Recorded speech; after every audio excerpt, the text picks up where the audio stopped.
सरकारी अस्पतालों में मरीजों की तीमारदारी अदम सहूलियात से है सब पर भारी। शदीद गर्मी में कराची के सरकारी अस्पतालों में सहूलियात का फुकदान रहने से मरीजों की तीमारदारी के लिए आए अफराद के लिए कड़ा इम्तिहान बन गया। सबसे बड़ा जिना अस्पताल हो या सिविल, लियाकताबाद सिंध गवर्नमेंट हो या अब्बासी शहीद अस्पताल, तीमारदारों को कहीं ना तो ठंडा पानी मैसर है और ना ही शदीद गर्मी से बचाव के लिए कैंप और सायेदार शेड्स की सहूलत। मुझे समझ में नहीं आता इस बात के, मुझे खुद डाउट होता है।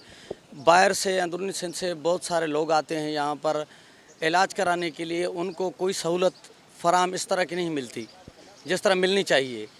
क्योंकि अभी आपके सामने इतनी बड़ी शदीद गर्मी लगी हुई है, न कोई पानी का कोई इन्होंने इंतज़ाम करके रखा हुआ है। जितना बड़ा नाम है जिना हॉस्पिटल का, तो इनको इंतज़ाम करना चाहिए था। यहाँ पर मतलब पानी की कोई इंतज़ाम नहीं है यहाँ पर, और जो मरीज़ के साथ आते हैं उनके लिए कोई भी यानी कि सहूलत नहीं है यहाँ पर। बाहर गर्मी में ऐसे बैठे होते हैं, रात को इतने मच्छर होते हैं कि आपको मैं क्या बताऊँ, यहाँ पर बहुत परेशानी का सामना होता है। तीमारदारों ने हुक्काम से सरकारी तमाम अस्पतालों में ठंडे पानी के कूलर और उठने बैठने के लिए मियारी सहूलियात के हुसूल का मुतालबा कर दिया है। कैमरामैन साजिद अंसारी के साथ Ahmed Ishaq, Metro One News, Karachi.